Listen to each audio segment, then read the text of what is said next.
All right, so today we are going to talk a little bit about metta and how to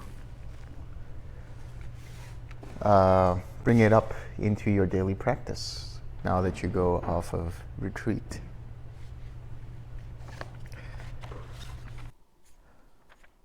So this is Sutta 1.8, the Karaniya Metta Sutta, loving kindness or Metta Sutta. So this is the Sutta Nipata, which is a small section of the minor discourses. So the minor discourses haven't all been translated yet, because if they were, it would take an entire bookshelf. Have not. No, not yet. Anyway, so 1.8, loving kindness. This is what should be done by one skilled in the good. Having made the breakthrough to that peaceful state, he should be able, upright, and very upright, amenable to advice, and gentle, without arrogance. So, by the way, this is all in verse, this whole thing. It's a very short verse sutta. So the first verse says, this is what should be done by one skilled in the good. That means one skilled in the wholesome, one who develops the wholesome. I think you should do the backstory of this, how the sutta came about. What is the backstory of this? You should do the backstory. Here you go, David. No, there were some monks, and they were in a grove, and the devas living in the trees, the tree spirits, were not happy that there were monks there. This was their space, and so they would make all kinds of noise and racket and try to scare the monks away. And the short story is basically the Buddha came and said, you need to send loving kindness to these spirits. And when the spirits started to get that, instead of frustration, they calmed down, everybody calmed down, and everybody lived happily ever after. So that is the backstory. Like the wasps. Yes, that's right. And so, with that backstory, this is the Buddha telling these monks what should be done. This is what should be done by one skilled in the good. What is being skilled in the good? One who keeps and maintains their precepts. You see, you cannot start with loving kindness until you actually know what is right and wrong. You understand what is wholesome and unwholesome. And you understand what are the precepts, the 5 basic precepts. This is what you've been doing all throughout retreat. You've been taking 8 precepts, but the 5 basic precepts is the minimum that you should take when you're off retreat. Right? Make a commitment not to kill people or living beings. Make a commitment not to harm living beings with any kind of malintent. Make a commitment to not take what is not given, right? To refrain from taking what is not given. So when you go out there, don't go out seeking for this or that. Don't go trying to get this or that when it's not given. When you go out there, keep your precept of sexual and sensual misconduct, right? Which means pay attention, be aware, be mindful. Observe how your mind's attention moves from one thing to the other. If it has craving when you have an experience like seeing a chocolate chip cookie or hearing a disturbing sound or whatever it might be, don't get caught up in it, right? And then sexual misconduct, of course, is not to get caught up in this whole process of cheating and causing others to cheat and so on and so forth. And indulging in intoxicants. Don't indulge in any intoxicants. So when you go off retreat, Don't go into the fridge and grab that cold can of beer, right? Don't go seeking all of these different indulgences. Pay attention to what it is that you consume in general. That's not just food, but also through the other 6 sense bases. Pay attention to what's going on with your mind in relation to this. Pay attention to the craving that might arise, or the sloth and torpor, or the restlessness that might arise. So keeping the precepts are the bare minimum when you get off retreat. Keeping the precepts maintains that wholesome state of mind that you've cultivated here on the retreat.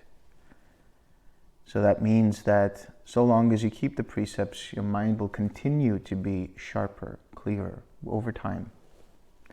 And you'll start to be more attentive. You'll start to be more mindful. Your mind will become more collected. And you'll have deeper clarity into the jhanas. So far as you've been progressing through this retreat, you've been going through the jhanas. And they've gone by very fast. You haven't had time to really explore each territory of each jhana. So when you get off retreat, you can do that. Because your mind remains wholesome. Your mind remains purified by pure intentions of keeping the precepts. So this is the bare minimum to do. Having made the breakthrough to that peaceful state, what is the breakthrough to that peaceful state? Having abandoned the 5 hindrances by letting go of the 5 hindrances, your mind remains in relief. From that relief, there arises the joy that's there in the first jhana. So the breakthrough to that peaceful state is one way of understanding this.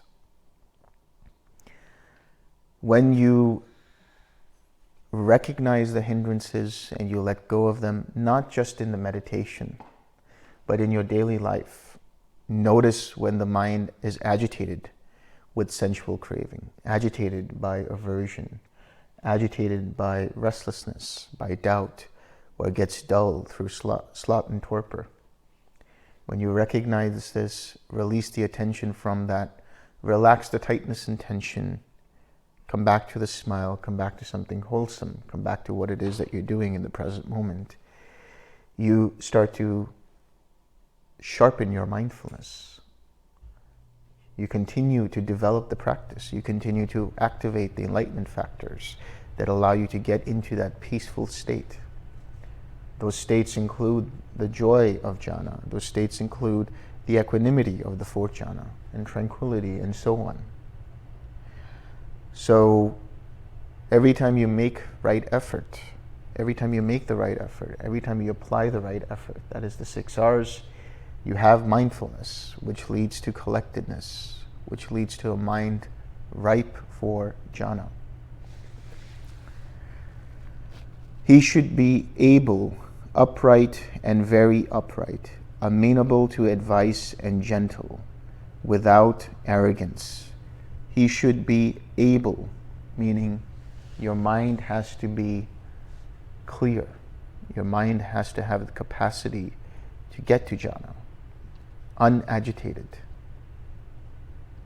Your mind has to be able to remain clarified, purified of hindrances. Upright, very upright. What does that mean? That means to be disciplined. Be accountable to yourself. Be accountable to your mind. So that includes understanding the consequences of breaking the precepts. If I break the precepts, my mind can become agitated. This is one way mind becomes agitated. Understand the consequences of that and let go of any attachment to breaking the precepts. Let go of any intention to break the precepts. So you are taking accountability for yourself. You are upright, ethically upright, and you are accountable to your own mind. You understand the consequences of what happens if you are not following the precepts. Amenable to advice and gentle, without arrogance. Amenable to advice. This is listening to the Dhamma, amenable to advice, listening to what somebody who has practiced has to say, right? Because if you keep your mind closed, if you keep your ears closed, that causes the mind to not penetrate the Dhamma. Because there might be something that someone knows that can help you with your practice. Be open, be friendly. Treat everyone as a teacher. Treat everyone as a guide. Treat everyone like they're an arahat already. Because when you do that, you will always show a sense of gratitude, a sense of generosity, a sense of happiness, a sense of wanting the best for the other person. And so you are open to taking advice from that person, open to feedback, whatever that kind of feedback is, especially with relation to the Dhamma and meditation. And gentle. Don't get upset by things. Be soft in your heart. Be soft in your speech. Be soft in your actions. Be gentle.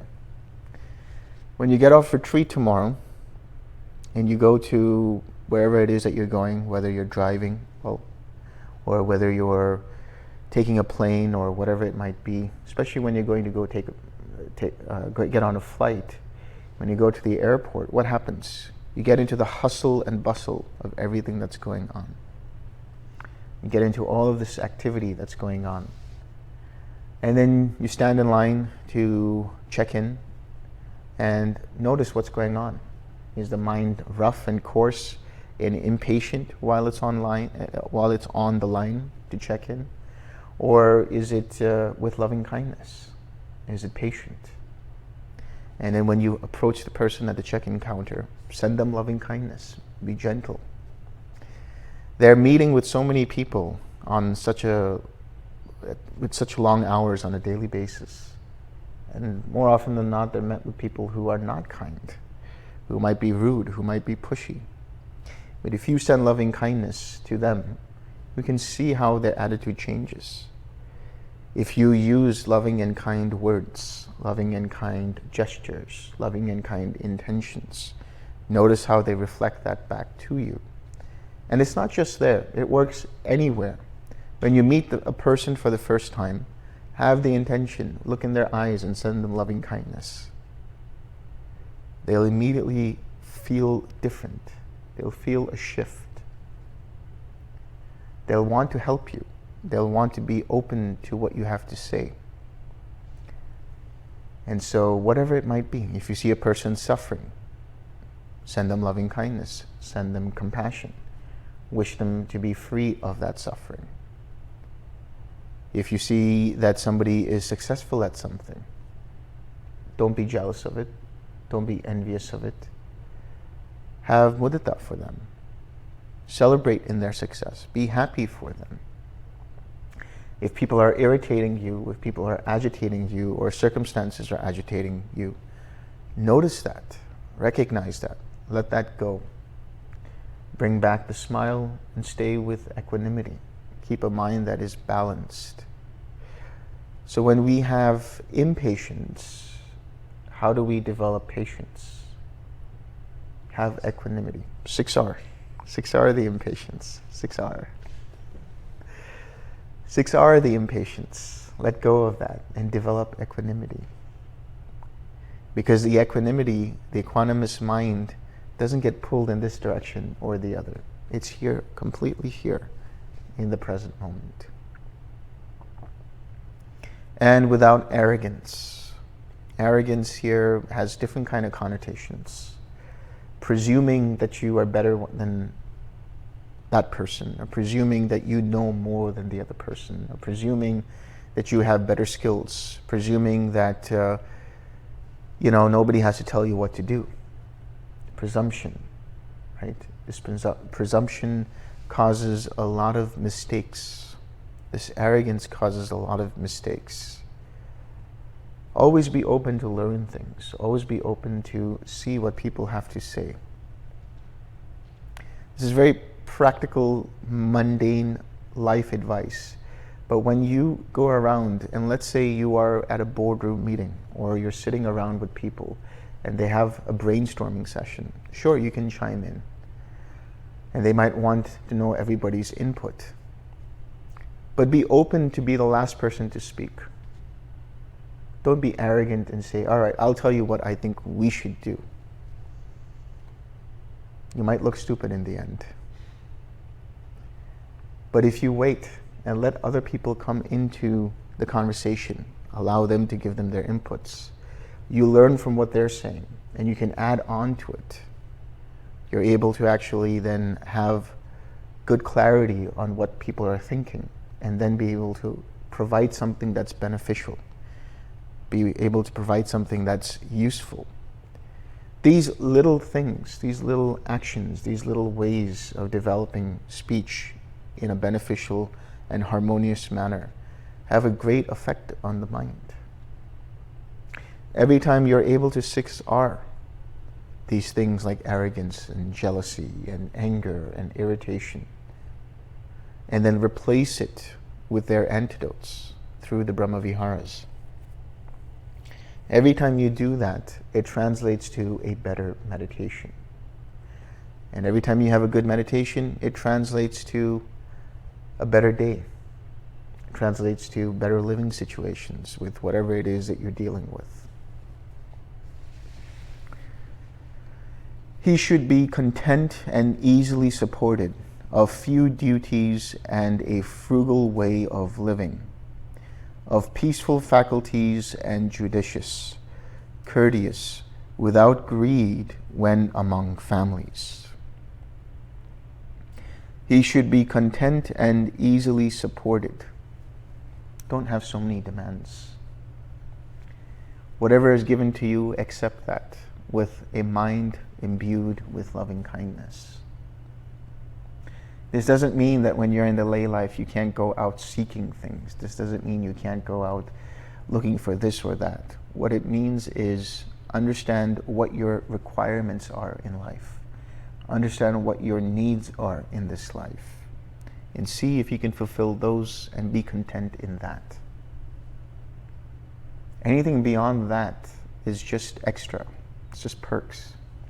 It's just like living off the interest of your karmic bank balance. Right? So make the effort to provide yourself what you require, what you need. Be content with everything that's provided. And easily supported. Again, that means not to make so many demands. If you are dependent on someone, if you are dependent on people, be encouraging to them. Be somebody who's easily supported, somebody who has few needs, somebody who helps around, somebody who is mindful of what people are providing and being grateful through not just your intentions in terms of your mind and mindset, but through your speech and through your actions as well. Be easily supported. Of few duties and a frugal way of living. Of few duties. Don't get caught up in all of these things that you have to do. Do what has to be done in that moment. Then whatever has to be done in the next moment will be done in the next moment. Oftentimes this life is lived in such a way that once I get here, I'm going to then do this. Once I do this, I'm going to go do that. Once I have that, I'll go get that. Once I have that, then I'm going to go acquire this thing. And then I'll die. That's all life has become for many, many beings. Right? I have to get to the best high school as I can. Once I'm in the best high school, then I have to get the best grades so I can get to the best college. Once I have the best grades in college, then I can get the best job that I can get. Once I have the best job, I'm going to open up my own business. Once I open my own business, I'm going to go and settle down and get married. Once I get married, I'm going to have kids. Now that I have kids, I'm going to get a house. But I see that person has a bigger house than I do, so I'm going to now do something else to get a bigger house. I'm going to do this, I'm going to do that. All of these things. Where does that get you? It creates all of this agitation in the mind. It creates all of this trouble in the mind. And then on a micro level, When you have work, it's like, okay, if I get this done, then I'm going to get that done. Once I get this, then I have to do this, then I have to do that. Fine, have a to-do list. Do whatever it is that you have to do. But don't get caught up in what it is that you have to do. Just be alert, be attentive, be aware of what it is you're doing right now. Once you're done with that, do the other thing. And yeah, if it helps, stop creating all of these task lists for yourself, taking on all of this work for yourself unnecessarily, and then thereby creating all of this stress to yourself, all of this suffering for yourself. So start to prioritize what's important in your life and have few duties and a frugal way of living. Now for the monastics, that's basically meaning the same thing, which is do the things that are required for the certain things that are required in the day, but be attentive to what it is that you became a monk for or a nun for. And be frugal in whatever it is that you're doing, right? Be frugal in whatever it is that you're receiving. Don't be having so many kinds of demands and attachments and all of these ideas of what it should be or it shouldn't be. Let go of the idea of what it should be or what it shouldn't be. Accept the present moment as it is. This is one way of being frugal in your mind. Accept things as they are. And when you do that, you'll see that you're satisfied right there and then. You have contentment right there and then. Of peaceful faculties and judicious. Peaceful faculties. Peaceful mind. That's in essence what it means. A peaceful mind. Not getting caught up in the distractions of the other sense bases. Being observant, being mindful, being attentive. Notice how the mind gets distracted and bring it back. And notice the relief that is experienced when you siksar. That's how you have peaceful faculties. There's a lot of energy in craving. There's a lot of energy wasted in craving. There's a lot of energy wasted in anger, in ill will, in irritation. But if you recognize those things and you let go, then all of that energy drain that could have happened is also let go. You conserve your energy. Your faculties are peaceful. You have more energy because of that. And so you are judicious. You're more mindful. The more energy you have, the more mindful you are, the more attentive you are. The more mindful you are, the more attentive you are, the more energy you have. See how it works? In Buddhism, there's always these interdependencies. Joy leads to tranquility, tranquility leads to joy. Having energy leads to more mindfulness, having more mindfulness leads to more energy. So how does mindfulness begin? Start with the intention of seeing things as they are. When you sit down for your practice, just sit. Just sit, close your eyes, observe what's going on in the mind.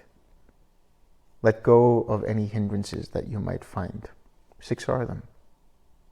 Bring your attention to something that's wholesome. Bring up the loving kindness. Stay with that loving kindness. It really is that simple. Now you know for yourself. Now you've seen it for yourself. Now you understand it for yourself. Courteous, without greed when among families. This is a specific instruction to monastics, but it can also be applied in lay life. Courteous, one should always be courteous, whether they're a monk, a nun, layperson, whatever it might be. What does it mean to be courteous? It means to be respectful. What does it mean to be respectful? Respecting a person's time, respecting a person's efforts, respecting a person's presence, acknowledging the good in them, being happy for them, being appreciative of them. And it's as simple as the smile. Wherever you go out now, after the retreat, make it a point to smile at someone. Make it a point to send loving kindness to that person. Ask them how their day is going. Ask them, is everything good? It really uplifts people to know that there are people who care about them, even if they're strangers. When you go to the cashier, ask them how they're doing. Day after day, they're just basically doing the same thing. And not a lot of people are paying attention to what they feel. Not a lot of people are paying attention to, what their day's like. Make it a point to be happy. Make it a point to be uplifted. Make it a point to make them happy. Make it a point to make them uplifted. You are going to stand out in their day, and they're going to be happy because of that. Wherever you go, make people happy. Be courteous. Be respectful. Without greed when among families. For the monastics, this means that you aren't paying attention to one family more than the other because they have the best curry, they have the best food. So you always go to that family to get your alms. Right? Be equal amongst everyone. Don't have judgments about people. Now, among families, for you guys in the lay life, how many judgments do you have about your friends and family and your brothers and sisters, your father and mother, your son or your daughter, aunts and uncles? How many kind of judgments do you have? All of these kinds of concepts you have about people around you. Let go of that. Now you have the tools. Now you know what it is, loving kindness. Now you know what joy is. Now you know what equanimity is. Now you know what compassion is. So every time you recognize that there's a judgment about this person, there's a judgment about that person, you can recognize it. You can let it go and bring up loving kindness. Bring up whatever is required in that moment. He should not do anything, however slight, because of which other wise people might criticize him. He should not do anything, however slight, however minor, because of which other wise people, meaning because of which people might criticize him. So the idea here is you are in a monastic community for the monks and the nuns. Be aware that you have to set an example for others. Be aware that there are those who are elder than you, who are watching you, who are observing you. So whatever thing that you are doing, make sure that it is in alignment with the Vinaya. Whether it's the 227 precepts or the 311 precepts. For you guys, it's very easy. It's only 5 precepts. Right? And keeping your precepts allows you to be uplifted, like I said. But because you don't judge other people, people don't judge you either. Yeah, they might judge you without knowing who you are or what you are and all these other things. They might have prejudices about what you might be or what you might not be and so on. But that doesn't matter. That's all their ideas. You are not responsible, remember this, you are not responsible for how people think about you. You're only responsible for your own actions, for your own thoughts, for your own speech. If that's all you're responsible for, then that's very easy. You're not here to satisfy anybody else. If you're a good person, if you're wholesome, that translates into wholesome actions. And people see that. And most people have a tendency to reciprocate that, to give that back, to be wholesome to you.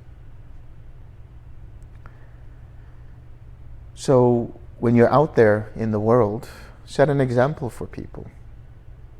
Not because you have to show them that you know this technique, or you're practicing TWIM, or now you're a Dhamma follower, or whatever it might be. Set an example so that you inspire people, So people look up to you. People say, oh, okay, that's how I should be.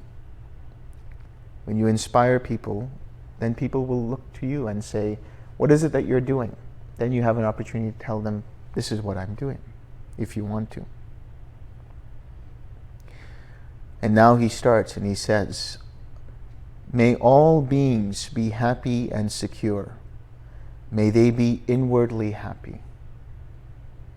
Whatever living beings there are, whether frail or firm, without omission, those that are long or short, those that are large, middling, short, fine, or gross, whether they are seen or unseen, whether they dwell far or near, whether they have come to be or will come to be, may all beings be inwardly happy. This is the attitude to have. Wanting to have happiness for everyone. Doesn't matter who they are, what they are. May all beings be happy and secure. May they be inwardly happy.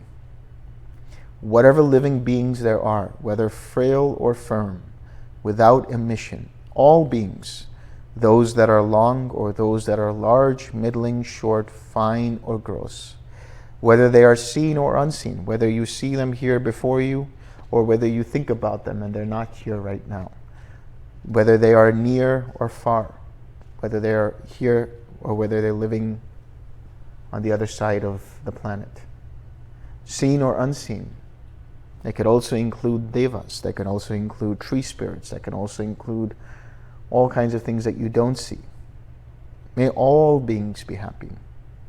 One of the things that you can do when you're sending out loving kindness, when you're radiating loving kindness, is to look at it from the perspective of when you are sending it out in each direction, right? You're sending it out to all beings in this direction. You're sending it out to all beings in the backward direction, to the right of you and to the left of you. And then when you're sending it out to all beings in the upward direction, if you have a chance, look at all of the different realms that are there on that chart. So you can visualize that loving kindness is being sent out to all beings there, to all of the different Deva realms, to all of the different Brahma lokas, to all of the different Arupa lokas. Send it to all beings in that direction. And then more importantly, send it all beings below you, below this plane of existence. Send it to all of the hungry ghosts. Send it to all of the animals. Send it to all of the hellish beings. When's the last time you thought about that? The animals. When's the last time you thought about the hungry ghosts? Or the last time you thought about people in hell, beings in hell? Send loving kindness to them. Send compassion to them. This is one way of doing the practice. All beings, seen or unseen, near or far. Whether they have come to be or will come to be. Doesn't matter whether they are here, they have come to be in this existence or any of the other existences, or they will come to be. That means beings who are about to be born, beings who are dying and about to be born in a different realm. Send loving kindness to all beings, indiscriminately. May all beings be inwardly happy. No one should deceive another, nor despise anyone anywhere.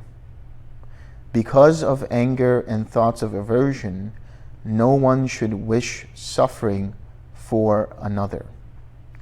No one should deceive another. Deceit and fraud, these are two of the upakilesas, the mental corruptions. This is basically deceiving a person, that through trickery, through foolery, through whatever it might be, through conning them, through telling lies, through hiding things. Let go of all of those upakilesas, those mental corruptions. Nor despise anyone anywhere. Do you despise anyone anywhere? Do you have anger towards anyone? Doesn't matter who it is. whether you know them or don't know them, whether you've seen them on TV or on the internet, you've read about them on the news, know about them in your own family, know about them in your circle of friends, heard about them, don't have any kind of ill will towards anybody. Because of anger and thoughts of aversion, no one should wish suffering for another. This intention to harm arises from ill will, arises from aversion, arises from, they did this to me and so I have to do this to them. Understand that those people are suffering as well. Those beings are suffering as well. So what are you doing exactly when you do that? When you return whatever it is that they're giving in terms of anger and abuses and harsh speech and whatever it is. What are you doing when you return it back to them? You're just adding to the karmic repository. You're just adding to their suffering. You're adding to your own suffering. If people were not suffering, if beings were free of suffering, why would they wish harm on others? If beings are free of suffering, why would they get upset by others? It's only when someone is suffering that they have this anger, this irritation, this frustration, and they lash out on other people, on other beings. So that's a way for them to let go of their suffering. It's not right. Definitely, it's not right. It's unwholesome. But why would you react to them in an unwholesome manner? So whether it's your friends or your family, when you see them, you know them to be somebody who is an angry person. You know them to be somebody who is a irritating person. You know them somebody to be who always lashes out. Don't see that.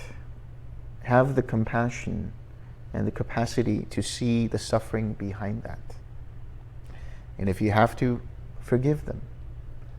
Do the forgiveness practice. Let go of that. The more you do that, the more compassion you have, the more you're able to see the suffering of that person, you're not going to act in the same way. You're not going to react in the same way. Because now you understand the karmic repercussions of that. If somebody gets angry at you, and you just return the same anger, you're just adding more to yourself in terms of suffering and adding more to them in terms of their suffering. But if you see that as old karma that arises to be experienced and felt in that moment, and you let go of that, let go of identifying with that, let go of any kind of resistance to that, and replace it with loving kindness and compassion, what are you doing right there and then? When you radiate loving kindness, when you radiate compassion, when you radiate joy, when you radiate equanimity, any karma that arises in that moment seems minuscule. And however it arises in a way that doesn't cause any harm to you, any irritation to you, when your mind is filled with loving kindness, filled with compassion. This is why the emphasis is stay with the loving kindness all throughout the day.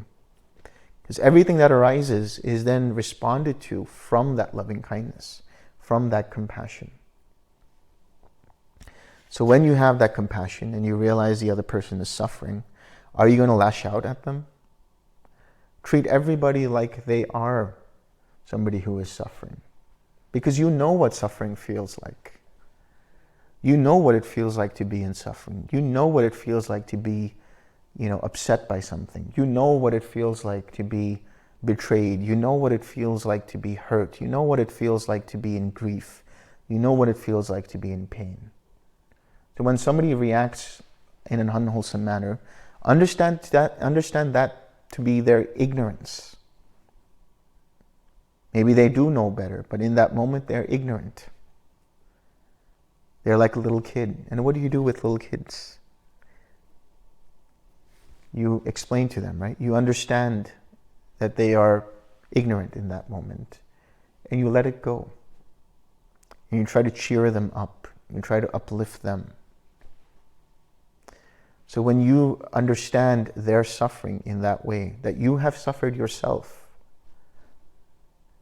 then you'll know, then you'll understand that just by lashing out at them, I'm causing them suffering, you'll let go of that.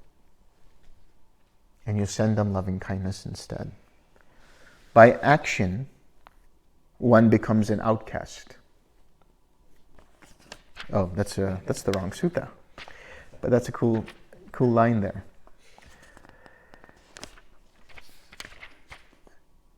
Just as a mother would protect her son, her only son, with her own life, so one should develop toward all beings a state of mind without boundaries. Just as a mother would protect her only son with her own life, so one should develop toward all beings a state of mind without boundaries. So usually this is understood as, the love that a mother has for her child, right? The love a mother has for her child is that she will always care for that child, no matter what they're doing. If it's a little baby who's shouting and screaming and yelling and spitting and kicking them in the shins, whatever it is, sure, in that moment they might be upset, but that's their child. They'll do whatever they can to take care of their child because they see them with loving kindness. They always want the best for their child. In the same way, you can treat everybody like that. Seek the best for everybody, no matter what it is that they're doing. So in one way, you're looking at everybody as arahats. In another way, you're looking at everybody like little kids. It's the same thing, really. Right? So wish them happiness. But here's another way of looking at it. Just as a mother would protect her son, her only son, with her own life, so one should develop toward all beings a state of mind without boundaries. When a mother would protect her only son with her own life, she does everything she can to protect that child. In the same way, make the commitment to protect your state of mind. Don't allow ill will to come into your mind. Don't allow hatred to come into your mind. Protect your mind. Like it's the last thing you would do, if it's the only thing you could do. And how do you protect your mind? Make the effort, make the commitment, make the intention to keep the mind without boundaries, meaning no judgments, no distinction between me and you. This whole idea of I'm better than you, you're better than me, you're worse off than me, all of these things. Let go of all of that. You're neither better than someone, nor worse off than someone, nor equal to anyone. You go beyond all of that and just see beings as they are. And by doing that, your mind will have loving kindness naturally. So protect your state of mind. Don't allow your state of mind to fall into danger of breaking the precepts. Don't allow your state of mind to fall into danger of having intentions of ill will and cruelty, of jealousy and envy, of anger and resentment. Protect your mind by using the shield of loving kindness, of forgiveness, of compassion, of kindness, of patience, whatever it might be. One of the things that you can do is when you get up in the morning, send out loving kindness to all beings. First thing to do. That's the practice that the Buddha did. It's called Maha Karuna Samapatti. It's the greater compassion meditation. Basically, he radiated compassion in all directions to all beings indiscriminately. And he did that for about 2 hours. That was the start of his practice, his meditation. It's better than a cup of coffee to start the day. Send out compassion to all beings and see how the mind resonates with all beings all throughout your interactions in the day. See how you feel about yourself. See how more attentive you are with living beings. When you radiate compassion in that way, you are protecting your mind in the same way a mother protects her child. The mother wants the best for her child. She'll do everything to protect him. Same way you do that for your mind. Start off with sending out loving kindness, sending out compassion. Start off the day with that. And you're going to notice that you listen to people better. You're better able to empathize with people. If you want to be a good teacher, if you want to be a good guide, if you want to be a good mentor, if you want to be a good parent, if you want to be a good, whatever it might be to a person, it starts with listening to them attentively.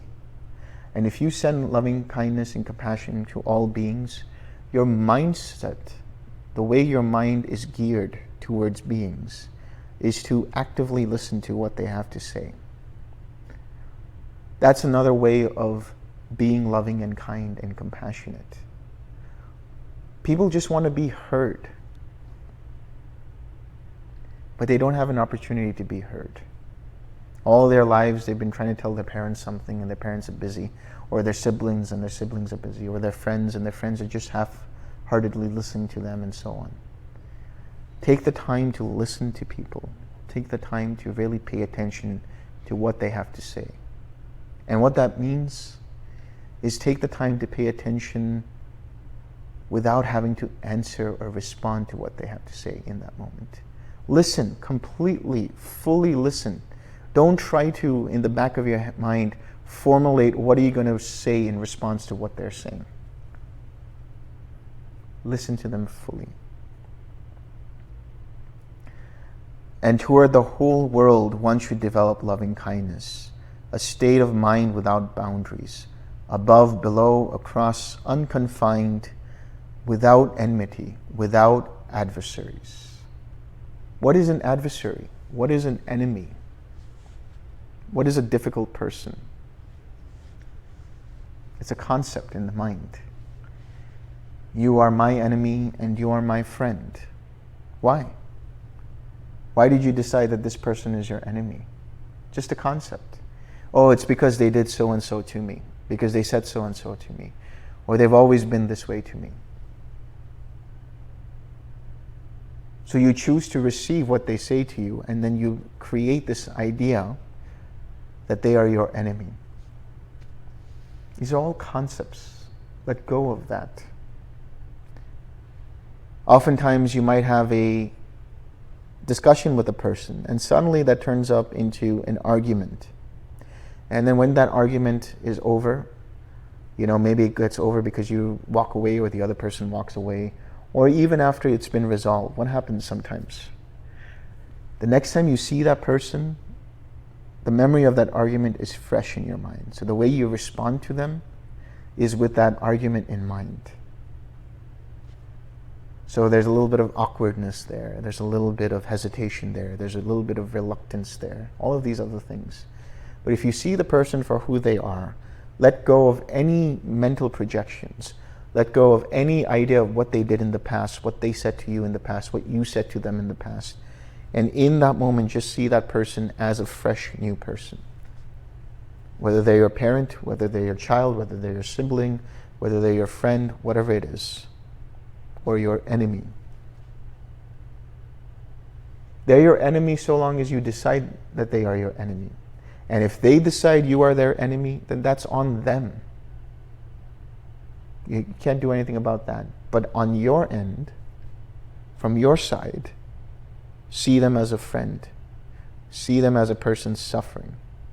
And let go of your hatred. Let go of your attachments to being right about this or that. Having views about this or that about that person. Let go of that. Let go of any kind of resentment towards that person. And see them for who they are, and then respond. When you're able to do that, then the sense of an enmity goes away. The sense that that person thinks you as their enemy fades away. And even if it doesn't, it gives you peace of mind. It gives you stability of mind. It gives you equanimity, natural, organic equanimity.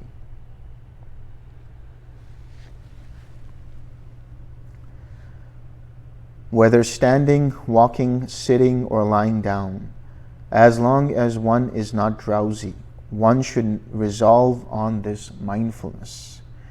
They call this a divine dwelling here. Whether standing, walking, sitting, or lying down. This is about the four postures, right? The different postures when you have the four foundations of mindfulness. It talks about mindfulness when you're walking, mindfulness when you're standing, mindfulness when you're sitting, mindfulness when you're lying down. Whatever it is you're doing, it says here, one should resolve on this mindfulness. What does that mean? On this mindfulness. On the mindfulness of loving kindness. On the mindfulness of compassion. On the mindfulness of joy. On the mindfulness of equanimity. What have you guys been doing all retreat? All day long, meditating, whether walking, whether sitting, whether standing. What has been the instruction to you? Stay with your spiritual friend. Stay with your object. Be mindful of the loving kindness. Be mindful of the compassion. Be mindful of the joy. Be mindful of quiet mind. Be mindful of equanimity. Stay with it, whatever it is that you're doing. As long as one is not drowsy. So that means a couple of things here. Obviously, if you haven't had good sleep, if you haven't had enough sleep, take a nap, rest. Be practical. But another way of understanding drowsiness is lack of attention. Sloth and torpor means a lack of attention, a lack of continuous attention on your object of meditation. That lack of attention is dependent upon a lack of energy, which is a lack of effort. You're not putting enough effort to stay with your object of meditation. So when you get off retreat, the goal there will be to radiate loving kindness, radiate compassion, radiate joy, radiate equanimity first thing in the morning. Keep it going when you get up. Keep it going when you brush your teeth. Keep it going when you make coffee. Keep it going when you're having breakfast. Keep it going when you're driving to work. Keep it going when you log into Zoom. Keep it going when you're doing this or that. Keep it going when you're doing your laundry. Keep it going wherever it is what you're doing. And notice when your mind becomes distracted. That's the mindfulness. Observing how mind's attention moves from one thing to the other. Observe your mind was in loving kindness, your mind was in compassion, was in joy, was in equanimity, but now it's no longer there. Now it's getting distracted by something. So what do? You use right effort. Let go of that. When you use right effort, that means you have more energy. You have less sloth and torpor. And eventually that sloth and torpor fades away. And now you are fully, again, mindful of that Brahma Vihara. They call this a divine dwelling here. That's what Brahma Vihara means. Brahma is the divine. Brahma is that which is beyond this world. And dwelling, that's the Vihara. Vihara is the abode, the residence of the divine, the residence of Brahma, the residence of the otherworldly. Every time you have loving kindness, every time you have joy, every time you have equanimity, you are residing in the divine. You are taking up residence in the divine. Not taking up any views, possessing good behavior, endowed with vision, having removed greed for sensual pleasures, one never comes back to the bed of a womb. This is the last stanza in this sutta. Not taking up any views, possessing good behavior, endowed with vision, having removed greed for sensual pleasures, one never again comes back to the bed of a womb. That means not taking up any views, not taking up any wrong views. Pay attention to your mindset. Where is it leading you? Is it leading you away from right view, or is it leading you towards right view? Remember what right view is: the understanding of the impersonal nature of everything, the understanding of action and consequence, the understanding of what is wholesome and unwholesome, what are the right factors of the right path, and what are the wrong factors of the wrong path. What is the right path and what is the wrong path? Having that view, don't take up the wrong views. Don't give into the view of materialism. Don't give into the view of nihilism, that nothing matters. Don't give into the view of eternalism, because that makes you attached to a sense of self that causes conceit, that causes pride, which results in craving and anger and irritation and all of these other unwholesome states of mind. Letting go of those views, letting go of any kind of wrong view, and ultimately letting go of the attachment to right view as well. Don't become a Dhamma defender. There's no need for you to defend the Dhamma. If you see that inkling, that tinge to have to defend what it is in relation to the Dhamma, if somebody says something about your practice, if somebody says something about the Dhamma, if somebody says something about the Buddha, somebody says something about the Sangha, that's their karma, that's their action. The consequences will be meted out for them through their own intentions. Let go of any attachment to the Dhamma. Practice the Dhamma. Take care of the Dhamma, and the Dhamma will take care of you. Right? So be attentive to what it is that you're doing, which means possessing good behavior, keeping the precepts. Coming back to that, keeping the precepts. Endowed with vision. What does that mean? Having chanda, having the wholesome desire, inclined towards nibbana. Not getting obsessed over, am I going to attain nibbana, waiting for nibbana to happen, and expecting it to happen. What are expectations? Karuna, what are expectations? Well, Dukkha? they're dukkha under construction. Dukkha under construction. T-shirts on sale. Yes.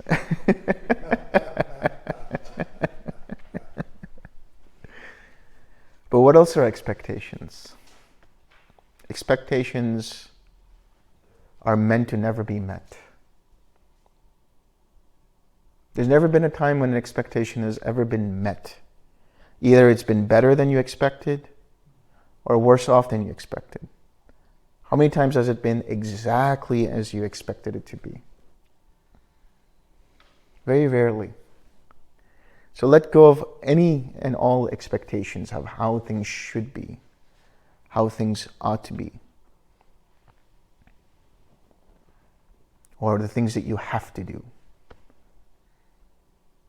So you incline your mind towards Nibbana, and that means keeping the precepts, letting go. The purpose of this practice is the attainment of Nibbana, right? So long as you continue to let go, so long as you continue to abandon all expectations, all craving, all aversion.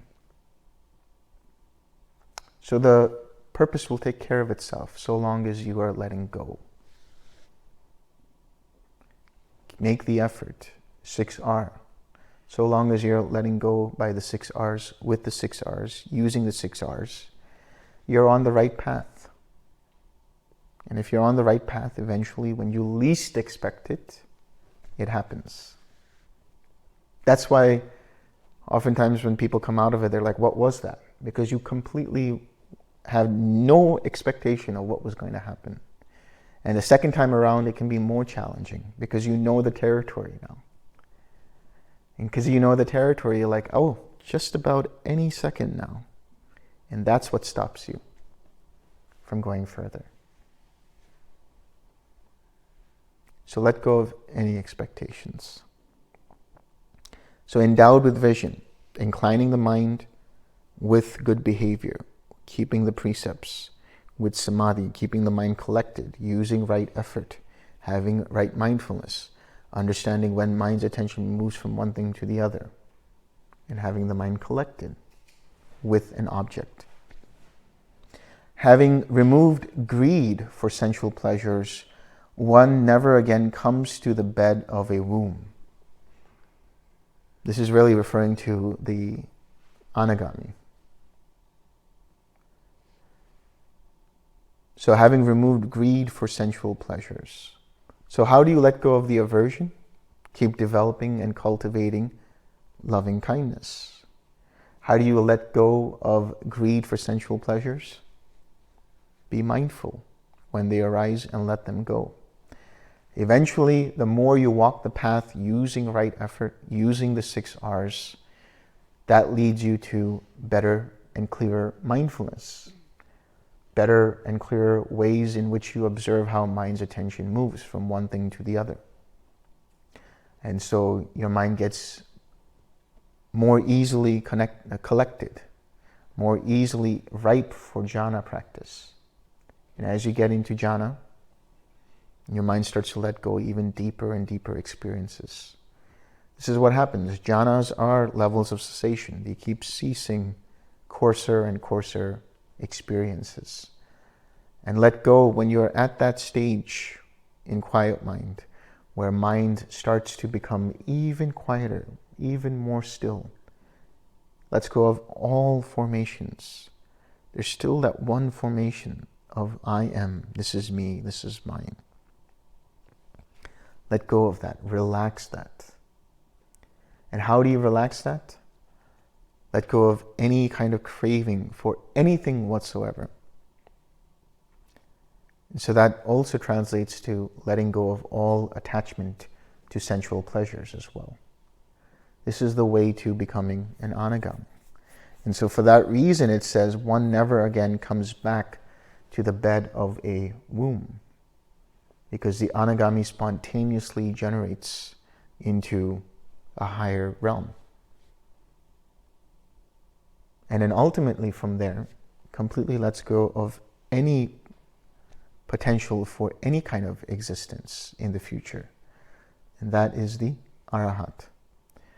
So loving kindness, compassion, joy, equanimity, these are all ways, these are all leading you to Nibbana. These are all taking you to Nibbana. As you gradually progress through each of these stages, they take you through the jhanas and they take you to cessation, they take you to Nibbana, which means they take you to the breaking of the different fetters. So they take you all the way to final awakening, to full awakening. So that's the end of this sutta. All right. Let's share some merit. May beings inhabiting space and earth, devas and nagas of mighty power, share this merit of ours. May they long protect the Buddha's dispensation. Sadhu, sadhu, sadhu.